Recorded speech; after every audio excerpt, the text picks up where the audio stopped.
reminded of people with great hearts that I don't know are in every work. And maybe that's just me thinking a lot of teachers, because I do think a lot of educators and people that work in school systems, because I know you give up a lot, and I know your heart's into it. But I also think about getting to start the day with a Pledge of Allegiance. You know, I don't know that they do that at CVS or Walmart or, you know, RJ Reynolds and stuff like that. You know, there's something to be said for that, to start every day with that. So I enjoy being in the school in the morning when that happens. Welcome to the third and final Superintendent's Advisory Council for the 2017-2018 school year. Try to do this last one more is about budget, because it's budget season, and try to let people kind of know what's going on. For those of you that might not know, I'm Brad Ross, I'm the superintendent. Y'all are my advisory council. And I really mean that in the way that anytime, and last week was a great example of that. Somebody on the advisory council emailed me some advice. That's what I want, because I'm not everywhere every day. You hear things that I will never hear. Some good, some bad, some indifferent, some about me. You might want to keep some out of the way. No, I'm serious. If you hear something and somebody says, you know, whether our district needs to do this, or our superintendent needs to do this, or this is something we need from him, you're this advisory council to reach out to me. I hope that every employee feels comfortable with that. And I've received calls from people, emails from people, and had meetings from people throughout the year and 3/4 I've been here. So I hope that that is permeating the district. But if you hear something that you ever think I need to know about, please reach out to me. That's my goal, is to try to make our district better, and I can't do that without information. But welcome, and thank you for being here again today. I know it's a busy time of the year. You know, in August when I wrote down this date, I thought, you know, this is kind of spread out. Maybe we'll be out of winter weather, all this kind of stuff. This looks like a great day. Now, as we get close to the end of the school year, I can't believe I'm pulling these people off the jobs and out of their buildings this late in the school year. They're going to want to kill me. So next August, I'll probably do the same thing again, and I'll feel the same way in 2019, that boy, this is probably a bad time. But you know what? When there's only 176 school days with kids in the building, there's probably never a great time. So we always like to start off again by telling some good news. What's some good things that's going on in your areas, your departments, what's some good things that's going on?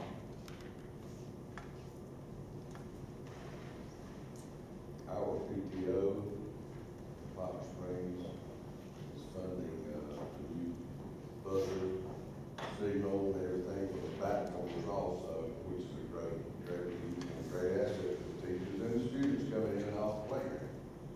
We have some very active and good PTOs, and that's something where they saw that they wanted, you know, in the elementary schools, they have the buzzer on the front door to buzz people in. Well, at Poplar Springs, there's two entrances to two different parking lots. And so the state funded, through a grant, the money to put it in on one entrance of every school, and they jumped in and wanted to do the other side. So that was a fantastic thing, and we are very grateful for our PTOs and the work that they do. Other items. We have a Golden Leaf grant for next year for the middle schools, one initiative. So next year, about hopefully, we will be 6, 12, 1-to-1, and a lot of our elementary schools are almost there or are already there now, 3 through 5. So hopefully, in just the very, very near future, we will be a 1-to-1 district, grades 3 through 12. So we're very happy about that. Thanks to Sarah for all of her hard work in getting that grant, and so we're excited about that. Other items? I don't know the exact number, but we've had about 12 to 13 early graduates in that. Awesome. That's a great program to help get kids that graduation, and they're doing a great job. That's fantastic. Early college accepted the most that they ever had this time with 57 students, so that was exciting for the schools. 57 going into that, and I know one of the reasons why they have one of the biggest classes going into there ever. The other day they passed $6 million in scholarships for this year.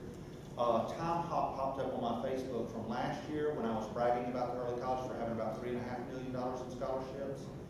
This year it's $6 million, so nearly double where they were last year at this time. Fantastic accomplishment. There's great opportunities for kids. They've had a student that's turned down Yale there this year to go to Northwestern. So there's some great successes coming out of there. Of course, I don't know that I'd like a Yale or a Northwestern winter. A lot of snow up there. But any other great items? I'm here for Lisa Dillon, and she wanted me to mention that this year's breakfast from this time last year, 45,000 extra breakfast has been served. And we've added the little small salad bars. She wanted me to mention that also, which has piqued the interest in the students and some of the adults. We've added the slushy machines in some of the elementaries now, and the high schools have already had them, and that's been a big seller. They've done a great job of trying to market their food to the kids' wants and still trying to be healthy with those things. I know some of the biggest complaints I've had is when we tested things like the salad bars, we'd go to an elementary school, put in a salad bar for a couple of days and let kids to see how it sells. And we'd post some pictures on Facebook. And other communities, well, why don't we have one? Well, you will. We're just trying to see if it works, if it's cost effective. So you try little things, come out when you go to the store and they hand out free samples, and we're not handing out free salads. But we're trying to see if the kids do like it, but people are like, well, why don't we have this here? And I'm very excited that secondary schools have a Wednesday meatloaf sandwich. That's exciting to me that you can get a meatloaf sandwich on Wednesday. It's one of my favorite things ever, so I'm thrilled about that. So high school people can look for me to see me in your buildings on Wednesdays. I'll be making a lot of drop-in visits, doing a lot of classroom visits, or somewhere between 11:30 and 1. So, wave at me if you're there. Just a few little other good items that we have. Mr. Hicks has won a couple of awards. Would y'all like to share those? Do y'all know the names of them? They're long names. I happen to know. Okay. Mr. Hicks, principal at Meadowbrook Academy. The Raymond Sparvo Leadership Award is given annually to a member who has shown outstanding leadership in public school, as well as commitment to support his fellow school administrators. And then the second one is in North Carolina, is through NC Papa, and it is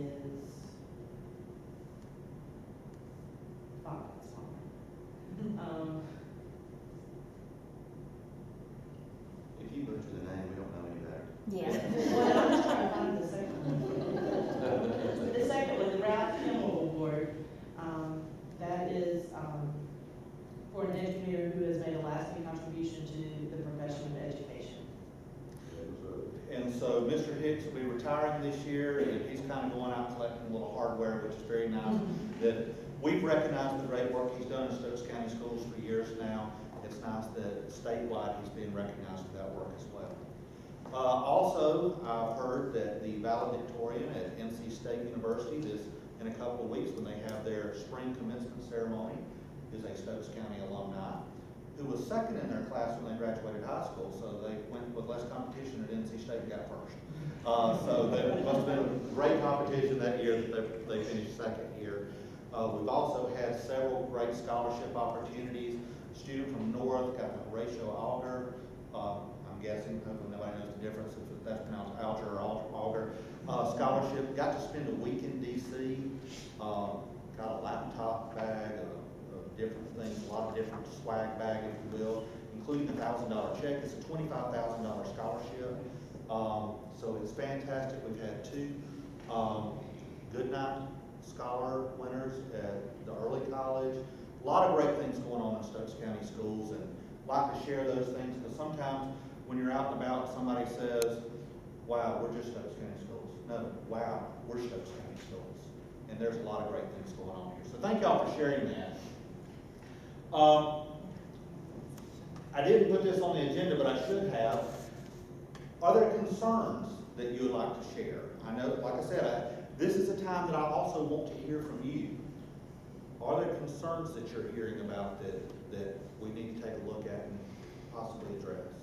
I'm typing away, it's not showing up. And you're on a different thing. You're on my minutes page, Okay. not not my agenda page. Okay, good. So we will send out minutes afterwards, we've been asked to do that, so I've tried to make a place for that. But instead of just jumping all over and making somebody say, I'm a bad typist and a average speller. I would not want to type if it's on the screen, so we've got a back sheet going now that's adding to that. And so you can proofread and take your time and all that kind of stuff, we will see it publicly. But are there concerns from different groups?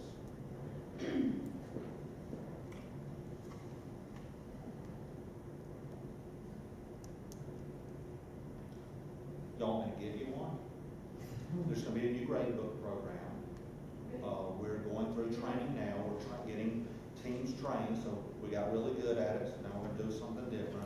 I've heard it's not all that different, so there's still a lot of things that are commonalities to that, but we're working on a training program, but next year the teachers will have a new grade book program. Still Power School. It's still Power School. Just an upgrade. Just, again, a lot of the skills that you already have will transfer very nicely to the new one, my understanding. So be on the lookout for some training dates coming up in the near future. The next 2 weeks, we should have all of our trainers trained. Our second week in May, we'll have all the trainers, train the trainer. That's what we're doing, so. It's something on training. So what is this program?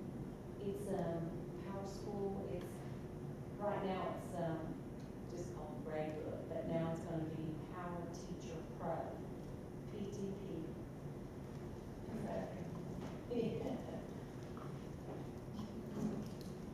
And I don't know how many teachers are in here, but right now you have to use Java to launch this. It'll truly be an HTML grade book, no Java, so. I took my first week to the training the other day and it worked beautifully. Yeah, good. And for those That's that, right. that aren't Certainly computer not. people, that doesn't mean you have to have coffee to do the one now. This is no Java. Yeah. Not It's the like, coffee you job. can't use your time before your grade book. Mr. George is wondering, why do you have to drink coffee to get ready? Try to help him out.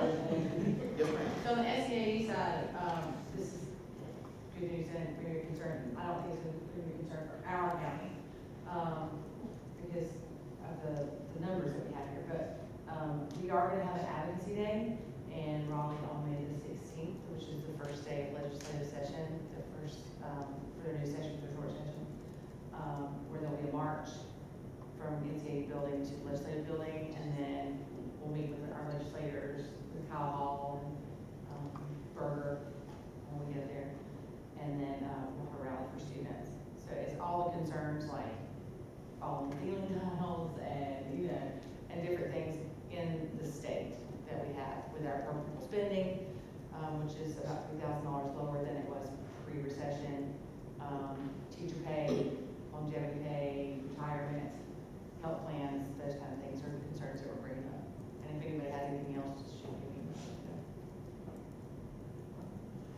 Any other concerns or anything that I need to know about?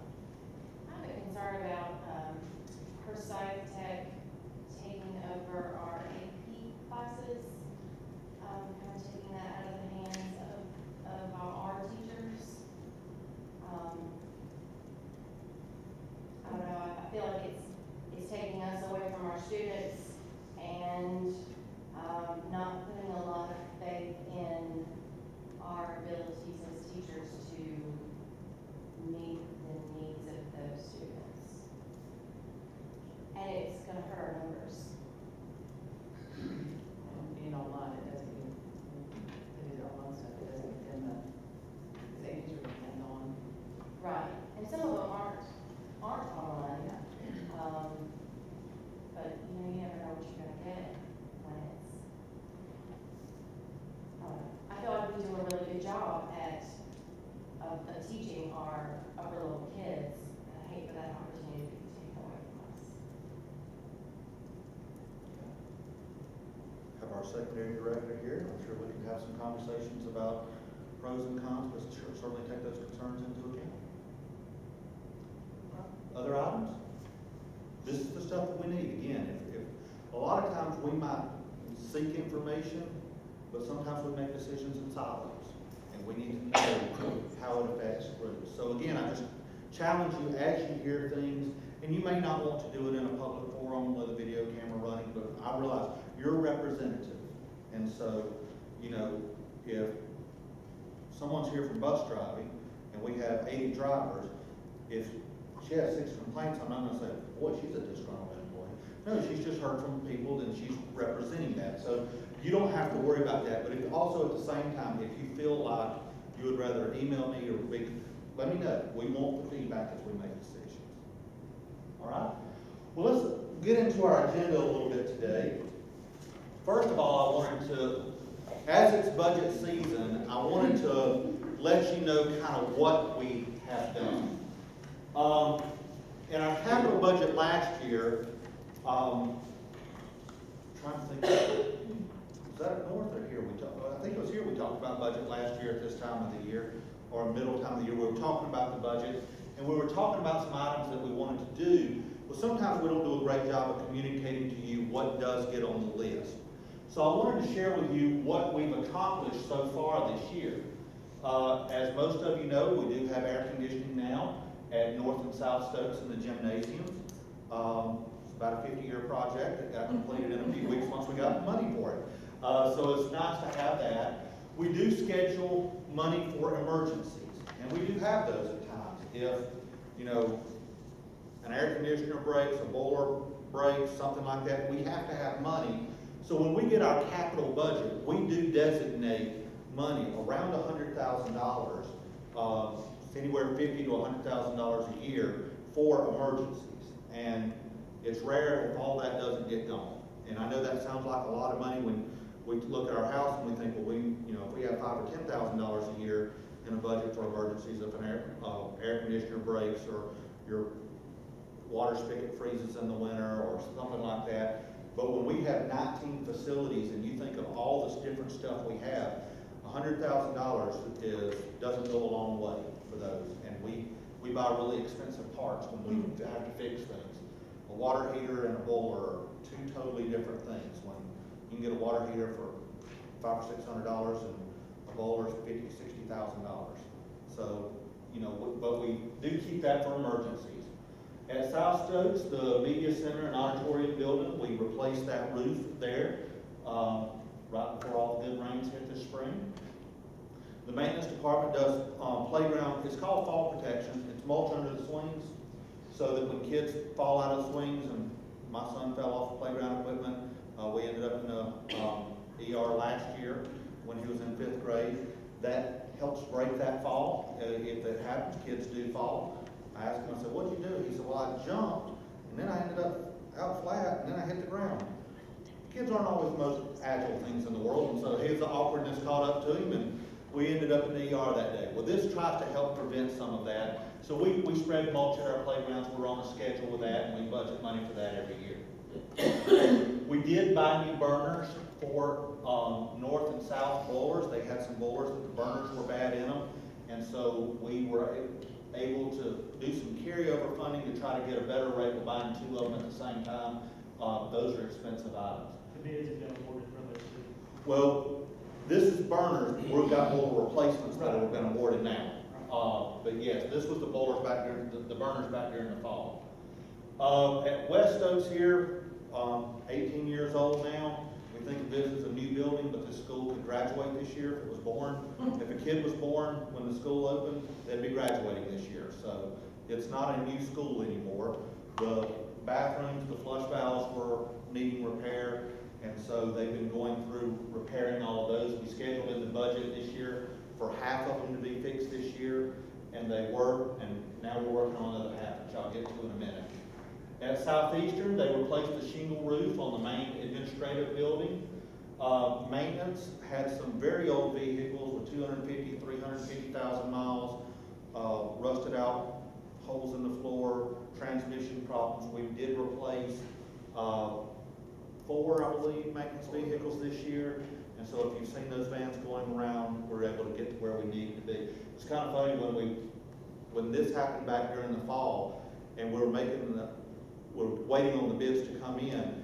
I was driving to a school one day, and one of our maintenance vehicles was leaving on a flatbed wrecker, and I was like, well, good time we're starting to get some of these, because they're falling apart. And so we've got 4 new ones this year, which is great.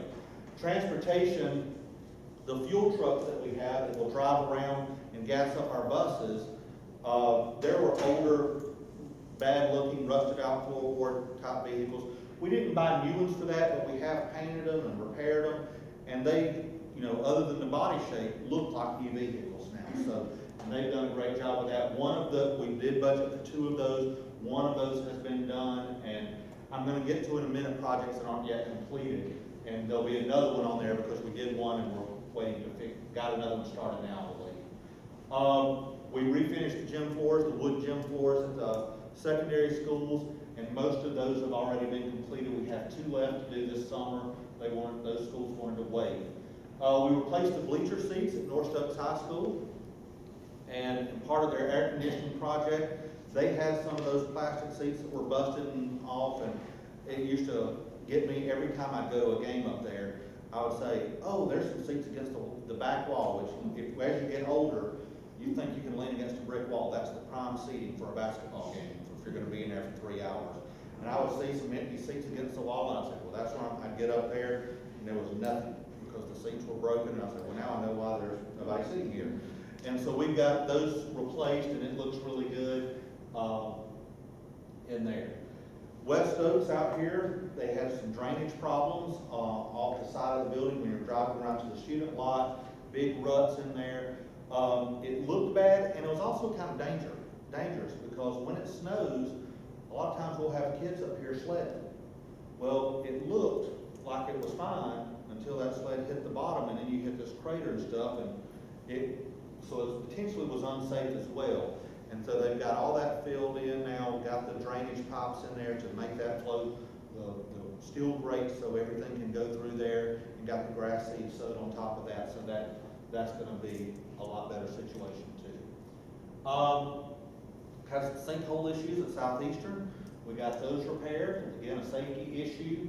Poplar Springs, they had an EC playground off the side of the building that when it would rain, it had standing water in it for several days usually.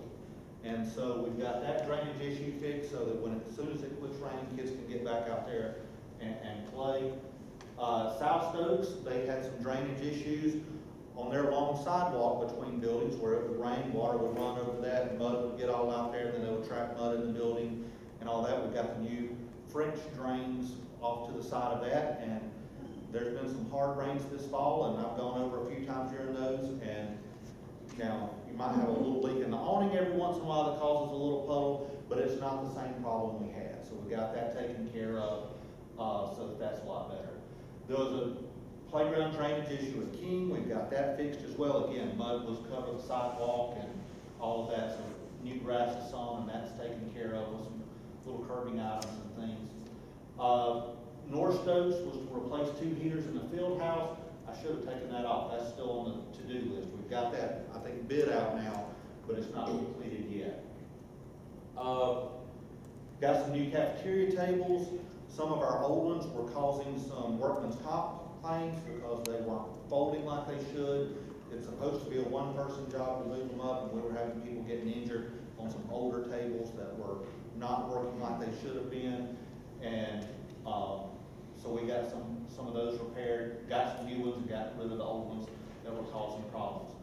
North Stokes has a new security camera added to their cameras with some new stuff that is really great. Back in the mid-90s when I started being an assistant principal, you could tell that it was somebody with a hooded sweatshirt that was walking through the hall. And so then you had to walk into classes and start seeing who's wearing a hooded sweatshirt today, or who's in a Braves jacket. And that was about as much detail as you could get back in the mid-90s. Now you can zoom in, you can see a lot of good stuff, and they were using it yesterday. And it's very helpful, and can see out the parking lot, and I'm hoping to get some wireless access in our gyms and football field so I can watch at home. Because they're good cameras. It looks like a TV camera, and so it's a good system. So we're adding to that. Sandy Ridge, we're not tearing down Sandy Ridge School. this morning I was asked about that and realized that's probably not worded the best in the world, but we are not demoing Sandy Ridge and we have not torn it down this year, and we did not tear down Chestnut Grove either. But Sandy Ridge had an old Smart Start pre-K Head Start building off the side of Sandy Ridge. Well, and it has not been used by kids for a while now. It's kind of been used for storage. Well, when you walked into that building and looked up, you could see a starry night. It was falling down.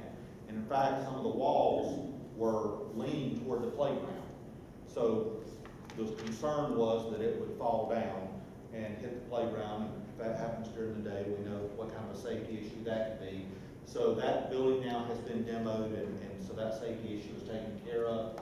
Chestnut Grove had a few portable units, trailers, if you will, outside of that building that are no longer in use and couldn't be used for anything. We've demoed them as well. Whenever you do that, it sounds really easy, but when there's asbestos and there's different things, you have to follow all the laws. You might tear down a storage building at your house that's been there for a while, or you bought something, there's an old half-standing barn or something. We've all moved into some places at times, I think, where you had some of that stuff where you get to tear it down. The school systems just can't tear stuff like that down. We have to follow all the codes, and that some of those jobs become expensive, which is why they've been put off for a while. But those have been taken care of now. Southeastern has got some track issues. We've done some patchwork. We're looking at some more long-term solutions there as well. But we repaired some of that track. Chestnut Grove needed a floor scrubber. We've got that purchased. Meadowbrook needed a floor buffer. We got that purchased. Piney Grove needed a lawnmower. We got that purchased. Child Nutrition needed a walk-in freezer. We'll talk about that. I should move that off the list too, because that's in progress stuff that we're doing. That's not finished yet. Pinnacle needed gravel in a parking lot.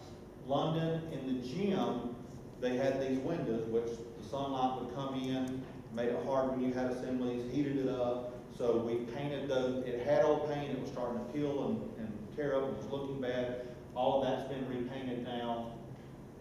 And then we had some just touch-up paint projects in some different schools that really have made a difference. Walnut Cove, Mount Olive, Pinnacle, Pine Hall, all got some facelifts this year. And some of that old paint had been on there 20 or 30 years, peeling, faded, looked really bad, and we've got a lot of those projects looking better, and other schools will be coming soon. You run out of money, and so you'd love to do everything every year, but you only have a certain amount of money, so you have to prioritize that. We'll get into that in a few minutes. Maintenance got an enclosed trailer so that when we need to haul tables and different things to different places, our stuff's not out in the weather, so we have an enclosed trailer to help with that now. Pinnacle, should have been up in the paint area, but painting the office and a couple of classrooms. And then the early college, again, something I should have moved. I didn't do a good job on this. They're working now getting some new security cameras out there as well. Things that are still in progress, and I'm going to hire space here. Projects that are still going on. We still have that transportation fuel truck that we're working to finish. We have 2 gym floors left to refinish at Piney Grove and Southeastern, but that will be coming this summer. The field house heaters in North Stokes have been bid out now and getting ready to put those in soon. Then we added Sandy Ridge, the walk-in freezer and cooler. We have a price for it now, but we're waiting on summer when we're not needing to keep food cold. And then the early college security cameras, we have a bid for that now, and we're waiting. The problem we have there is the early college is kind of a weird thing because it's really the county's property. They're responsible for the maintenance, upkeep, facilities of those buildings instead of where we take care of ours. Well, when they put in the camera system a few years ago, they didn't put in the same camera system that we have in our other schools. So now trying to go back to add to it, the wires don't match up, the systems don't match up. So it's taken a little bit longer, and it's cost us a little bit more money than we were hoping to add to that system, where we're able to go back into North and add cameras, and it wasn't, it costs money obviously, but it wasn't a huge expense because everything matched up. We're adding to the same system that we already had. At the early college, we've had to do some different things there, and that's caused a little bit of a delay, but they'll have those in soon. Now, the great news with this is we've saved a lot of money this year. A lot of our bids came in cheaper than we had originally planned, so we were able to save some money through the years. The drainage project, I think we saved over $50,000 there. The air conditioner projects, where we had our initial estimates, we came in very much under budget on those projects. So where we had budgeted about $1.5 million last year, we had substantial savings off of about 3 or 4 projects. So with that, we've added some new projects during the year. One, we're able to finish off the toilets, the flush valves here at West Stokes. And then also during the year, we talked about emergency money. We had a boiler at South Stokes this year get a big crack in it, which caused them to not have hot water in their cafeteria for a little bit. Well, you know, again, you're not dealing with your house, and somebody can say, well, I know how to weld, I can get in there and fix it. That's not, you have to have a confined space license. You have to do all this other stuff. So we got in there and patched it, but at the same time, knowing that that patch, how long is it gonna hold? And then we had another boiler at North Stokes that's the same age, same model, put in at the same time. And so we said, you know what, let's go ahead and replace both of those. And since they're on different systems, we have to have engineered drawings and all of that. We do have our bids for those now, and hopefully we'll get those taken care of this summer. But we've got some money to do that now, so that again, we don't have these emergencies. When I've met, some of the county commissioners have asked to meet with me, the people running for county commissioners, to know, and I've had this question asked to me several times, what is our biggest need in the school district? And my answer is the great cloud that could happen at any day. Because a lot of our buildings were built in the 60s. A lot of our air conditioning units are 20, 25 years old. Our toilets are 20, 25 years old. All our boilers are 20, 25 years old. Anything could happen at any day. If my phone started buzzing right now and they said that 3 chillers were out, it wouldn't be a shock. Would say they lived a long life. They, you know, it's kind of like if somebody in your family that's 90 years old passes away, it's heartbreaking, but you know what? It's not expected. Well, our facilities are in that age group that a lot of stuff could happen. And so where we hope to get another year out of them and hope to get another year out of them, anything could go at any day, but just like at our house, how many of you replace an air conditioning system for $10,000 before you need it? You usually wait till it breaks. Because most of us just don't say that, well, I'm on a 10-year plan, and every 10 years, whether it's working great or not, I'm going to replace this every 10 years. We don't do that either in the school system. But at any day, that phone could ring. And so that gray cloud is kind of the thing hanging over us as the biggest need of not knowing what's going to come next. So we try to get ahead of that with a boiler, especially with one crack, to go ahead and buy, again, you can get a better deal buying 2 at one time and bidding them out at the same time. So we'll get that taken care of. The other thing that we're really excited about is the district-wide telephone system upgrades. A lot of our schools were still on the analog lines, and now we're going to the digital phones, and I know I'm making that very easy, and people are cringing when I'm saying this. But, you know, it's a more economical system. And so our schools that have done this in the past are saving a lot of money. And so for each school's individual budget, next year they will have savings for them, unless there's a couple little odd exceptions where it's basically the same. But most schools will see a substantial savings with their phone bills next year. And we were able, and the other problem with that, again, our phones were so old, when they would break, we couldn't get parts for them. So what we had done is, where a few of our schools had already gone to this new system, we didn't throw any of that equipment away. We saved it, so when something would break, we could kind of cannibalize that system and try to make repairs. Well, this puts us on a more up-to-date system that will save us money and hopefully serve us for a while now.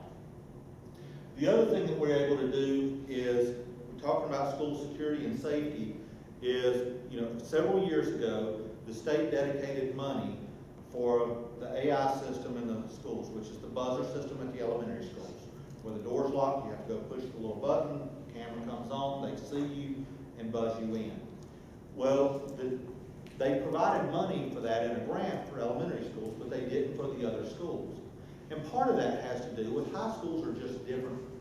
They're in the facility model. When you look at South Stokes and North Stokes, and where even West Stokes is a self-contained building, still has agriculture up on the hill.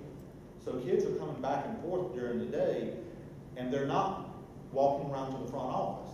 They have kids on internships that coming in back and forth during the day. The student parking's on that side, the front door's on this side. South and north, you know the layouts of those schools, all the different doors that are in those buildings.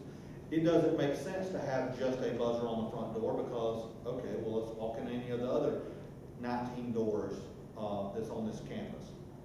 So, and we're not unique in that. There's high schools like that all over the state. Southeastern has multiple entrances. Chestnut Grove is pretty much self-contained. Piney Grove is self-contained, but Southeastern is not. So we've had that system in our elementary schools.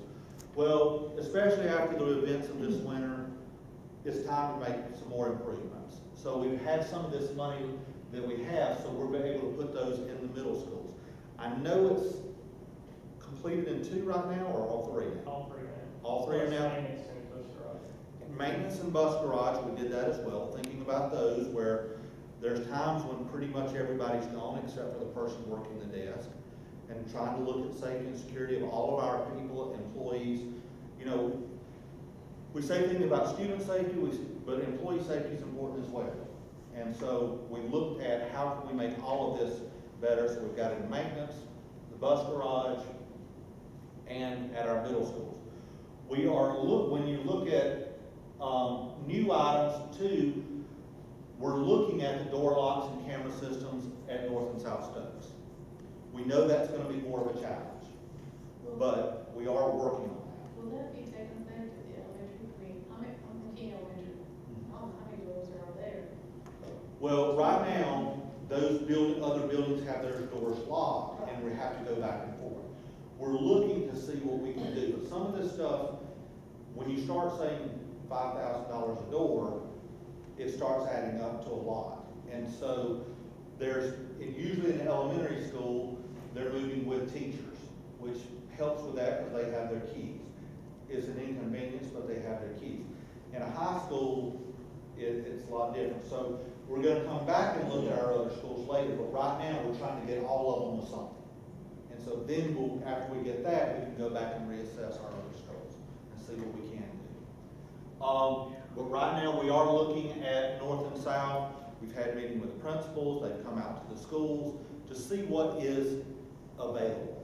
That also is not overly burdensome to the school because you do have kids that move. You need kids to be able to go to the office. You need kids to be able to go, to the media center, or kids move. If you walk around in the hallways, other than testing days, you can find a kid in the hall somewhere. And so if Ms. Patterson needed, she's probably not sending anybody out of her classes, but if she needed to send somebody to take a book back at the library, you think of, they got to go out of her door to her classroom, out of her door to the pod area, go into the side door to the media center, then into a door to the media center, and then come back all of those doors as well. Well, if all of those are locked, it's problematic. And if they're buzzing every one of those buzzers to go through for one kid, now they've got 4 buzzers going in and 4 buzzers coming. But at the same time, we know we have to do something for safety. We're just to that era and that age that we have to do something. So what can we do that works, and how do we manage this? So we're looking at that, and hopefully we'll have all of these things in places and procedures ready for the fall. That's the goal. Any questions about what we've been able to accomplish this year or what we're still working on? I know these are things you see and these are things you hear, and you might hear, well, this is going on at one school, why is it not going on at the other?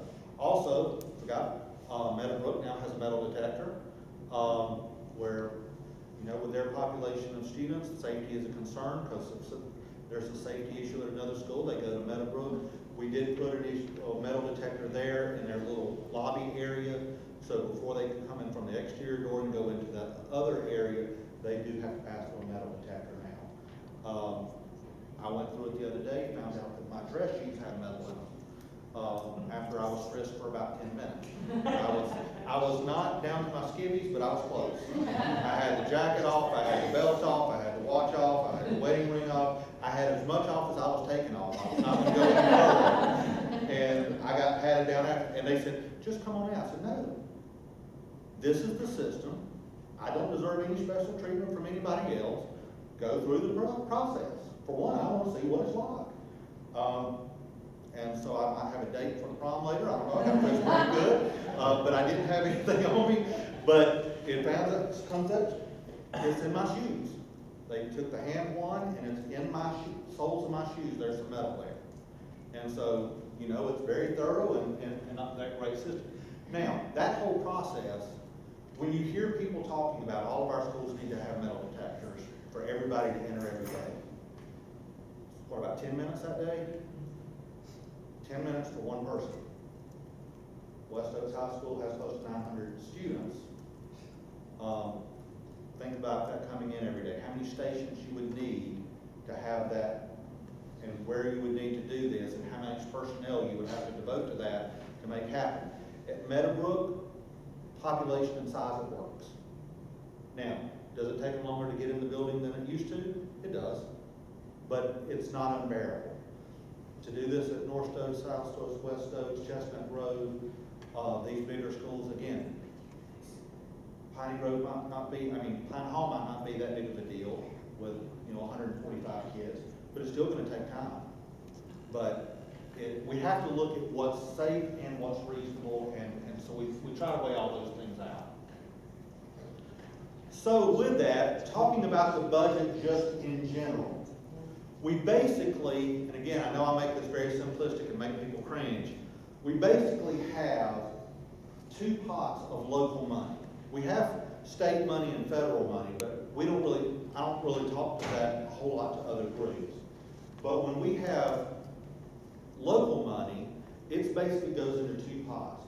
We have capital money, which is for facility type stuff. That's the stuff we just went over. Then we have what we call a current expense budget. And that's money that's not for things as much as it is other things. That's where your teacher supplement, employee supplement comes out of. That's where we pay power bills and gas bills and insurance. And a lot of those fixed costs that we don't have any control over. If Duke Power goes up 15%, that just went up. And you think about how that affects your house, that may be 1,700 square feet, and then you think of how that affects West Oaks, or how that affects old schools with old windows that are drafty, and to try to heat those. And so a 15% rate increase for Duke Power is detrimental to us. When you think of running 80 school buses and all our activity buses and all of that, when gas prices go up $1, to your personal budget, you feel that. You say, man, that's going to cost me an extra $20 a month. Well, we drive thousands of miles a day. And so on buses that get 7 to 8 miles to the gallon. So those things are a big hit, but that comes out of our current expense budget. So let me talk to you about the capital projects, how we determine this, because I know I've heard a little rumblings at times, well, why do they get this and we don't get this? Well, here's what happens. Last year, we got together and looked at our long-range needs. And we had all of those items listed and a few of the new items listed on last year's budget. And then for the 18-19 school year, we actually looked at 5 years into the future, as much as we could. Again, we don't realize when something's going to break, but we kind of projected. So when we looked at those budgets, we probably need to invest more in some activity buses. If you've been on some of our activity buses in a while, some of them are very old and very high mileage. So we need to kind of keep that going. We have a lot of activity buses in the district. Well, they do wear out. We can't wait until 20 go out the same year and buy $90,000 buses and buy 20 of them at a time. We just don't have that money. So we have to look at a kind of a replacement plan. Again, we look at emergencies. We need that in the budget. We know that every year we need to refinish gym floors. We designated about $100,000 when we were looking into the future for HVAC needs. Now, that's not a lot of chillers, but that's a lot of little things, which we have a lot of little things every year. Again, trying to look at our maintenance vehicles and that replacement plan. We did 4 last year, possibly doing 2 this year. We designated around $50,000 for painting projects. Again, trying to look at what the needs are and which one's the most. Mount Olive has to have a new roof this year. We patched and patched and patched and patched, but we only had about $1.5 million last year. We didn't have enough for about a $400,000 to $500,000 roof in last year's budget as well. So that got pushed to this year. We're going to replace the Mount Olive roof this year unless something drastic happens between now and then and we don't get the money that we're promised. But Mount Olive should get their roof this year. We're looking at system-wide track resurfacing. Those things have to be resurfaced about every 6 to 10 years. And we have some of those needs, and then tennis courts as well. And then we've had close to $600,000, $594,000 kind of projected for building upgrades, wherever those needs come up. So when we look at that, in the spring, we get with principals. And we tell every school to look at their school and try to give us 3 needs that they have. What are your top 3 priorities in your school? And so they give them to us. And this is about $4 million, I believe is what he said. I think, well, Ricky and Dave's not here. I think they said it's around $4 million worth of stuff. And it's projected that we're going to have about $1.8 million to play with this year. Not play with, that's a bad term. To use effectively for kids. That sounds better. So everything on this list is not going to happen. And so in addition to that, we also get with maintenance. Because a principal might not know that boilers are 25 years old. You know, this is the stuff you see and the stuff you feel. That's basically what this list is. This is the external things that you know from day to day walking in a building. It may be window replacements because you know that every time it rains, you have to wipe off the counter in front of that window. A principal knows that, a teacher knows that, and a teacher tells them that every time, and especially if you put a Chromebook on that as a charging station.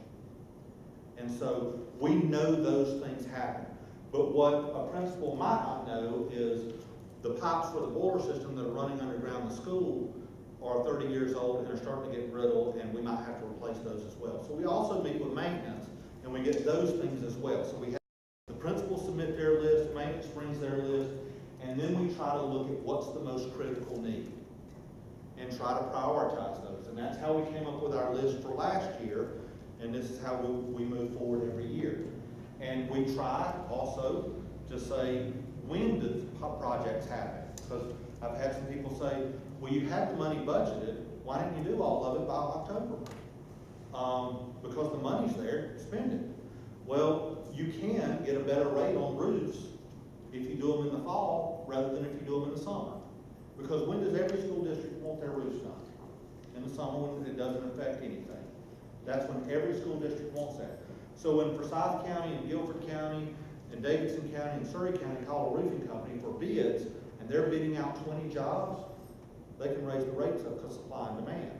But in the fall, if they don't have a lot of work, they want their guys to keep working, so we get a cheaper rate. And that's how we save some money to this year. South's roof came in a little bit cheaper. Chestnut Grove's roof a few years ago didn't need all the repairs we needed, but we also did it during the year and it came in a little cheaper. So there's some of that stuff we prioritize to timing to try to get the best deal, so maybe we can add more projects to the list. Because when you only have a certain amount of money, the way you get more projects done is you try to get them done cheaper. So if we can buy 2 boilers at the same time and save $10,000, we'll do that. If we can get 2 roofing projects in the same year, we'll do that. When we put 2 HVAC units in the gym, we have substantial savings by doing that at the same time. So we have a list here that we'll go through, and then we'll prioritize that. Safety comes in pretty quick. When you have, where some people might say, really, you spent our budgeted number, this isn't exactly what it was spent, but our budgeted number last year to demo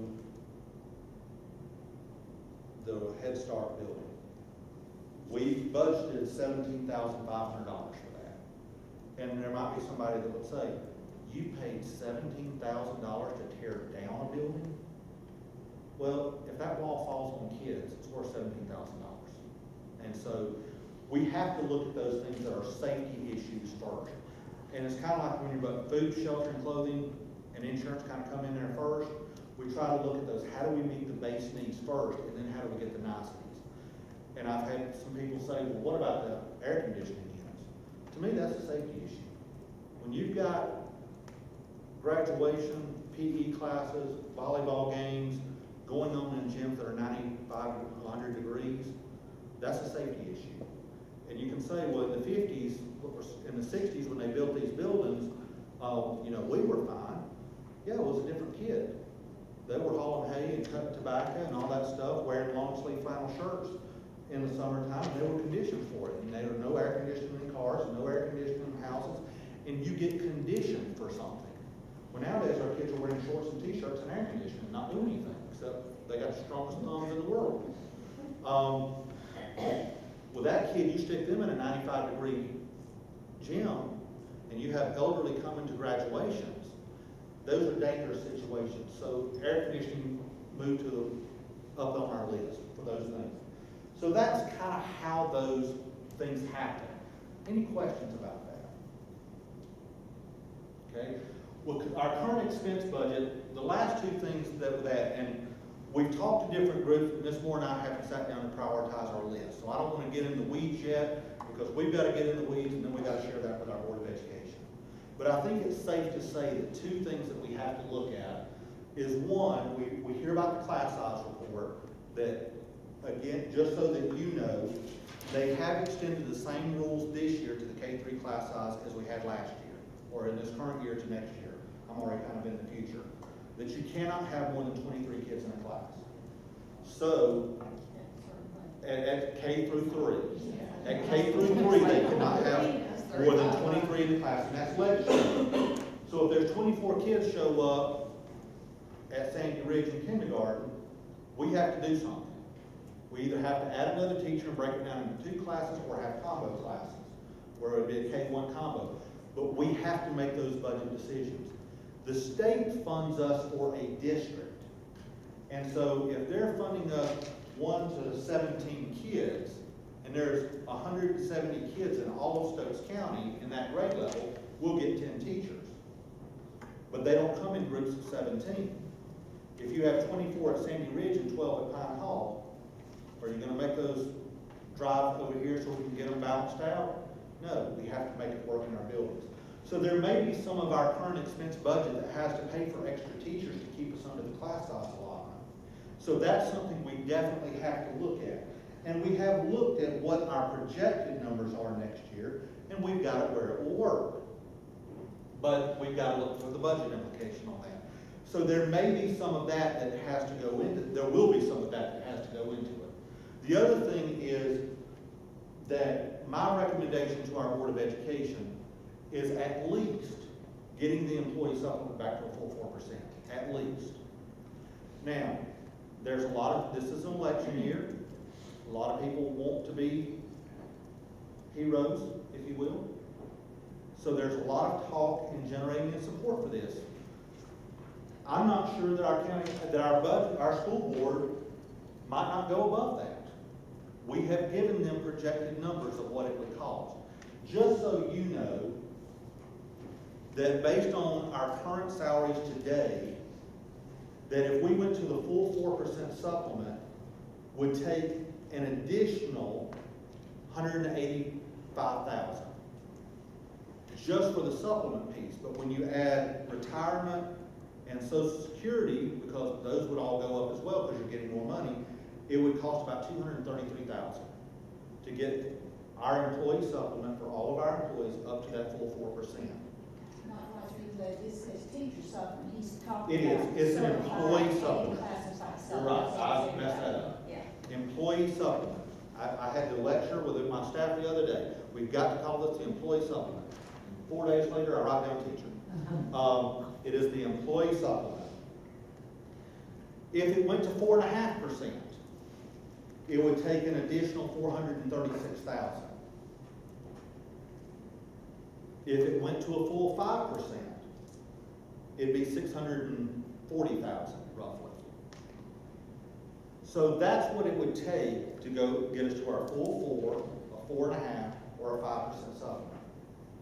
So That's over and beyond what's already budgeted. that's over and beyond what's already budgeted for supplements. Right now, we have about $1.1 million in supplements. That's what we pay locally. So when you see that the county commissioners give us $10 million, $1 million of that goes to supplements. 1.1 million goes to supplements. Just to kind of give you an idea for this, and I didn't ask Lynette to bring this. What do we spend a year on electricity, ballparking it? Way over $1 million between electrical and heating and all, probably $1.5 million. About 1.5 million. I was staggered at our insurance cost, what we pay for property insurance, liability insurance. Those things are fixed costs that are staggering. And the reason I like to share this with y'all, and again, hopefully y'all are out sharing this back, that we're spending every penny we can. And we're trying to spend it wisely. We have to have heating and air. We've got to have gas for vehicles. We've got to have those kind of things. And I want to give teachers competitive supplements. I would love to see it at 6%. All employees. All employees supplements. Did I say teacher again? All employees, thank you, but I appreciate you doing that because it is an employee supplement. It's not a teacher supplement, it's an employee supplement. Every employee gets that. And so, but to get it to 5%, we would need an additional $640,000.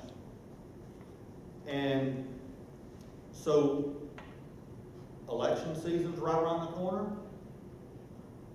If you want to hear what candidates have to say, there was an article in the paper last week. I would share that with your constituents groups. Just read. What do the 10 candidates believe? Sunday in Francisco at the community center, they're having a candidates forum. They said they're going to take questions. That might be a chance to see what they believe. We can't control that. We cannot generate income. That has to come from the county commissioners. The state does not pay supplements. The state does not pay for facilities in that regard. I mean, there's the educational lottery. But the state does not care if a chiller goes out. County commissioners pay for those things. At the same time, county commissioners don't pay for tissues. They don't pay for textbooks. They don't pay for those things. So at times we get our things backwards in what we go to people to ask for. And so if people go to the state and say, our HVAC units are going out, we need more money for this, they're going to look at you and say, we don't pay for that.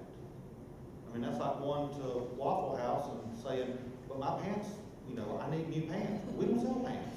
We just make the pants too small. We make the need for new pants. But they don't sell them. So make sure that we're asking for the right thing, but I want you to kind of know what is in our local budget. And the two big needs that we're going to have this year, we know going forward, is one, to make sure our class size works. Hopefully that doesn't cost a lot. Hopefully we can make that work in our current numbers. But it may take some locally funded teacher positions. But the other thing is we're wanting to get that supplement up. So we're going to look at those Can things. you say, Dr. Ross, you get the input from our local board now of their concerns and things they'd like to see in the budget? And the supplement for employees was their main priority, so the current board is pushing Yes. for that. We already know that, even though they've not actually received anything on the budget yet. So again, we will continue working on that this week. Next week, we'll have a work session with the board. We'll discuss budget then. The board then will recommend a budget to the commissioners at the beginning of June, and the commissioners will vote on that by the end of June. So that's kind of that timeline of where we are for those things. Are there any questions about that? Please share that. So so that people know the process. People know the process on facility needs, and people know the process. And again, I know that employee supplement is a sore spot, and it should be. It should be. And so, this is where it comes from, and this is what it would cost. And those type of needs are what we're going to be asking for this year, in addition to some other little things, but I know those things are the things that are going to affect us the most. Any other questions? Again, please reach out to me to share concerns, share the great things too. This is the type of year where a lot of awards and celebrations come in with graduating classes and seniors and different awards and honors. And so please share those things. When things happen, don't assume somebody knows. I had somebody tell me one time, well, the Stokes County Facebook page celebrated this person getting a scholarship. They didn't do it. You didn't tell them. Let us know. We want to celebrate our successes. Our employees do magic. And we love the results that you get, and y'all do a great job with our kids. Help us to celebrate the successes of our teachers and staff. And so, with that, thank y'all very much. Please reach out to me with any concerns, questions. Y'all have a great day.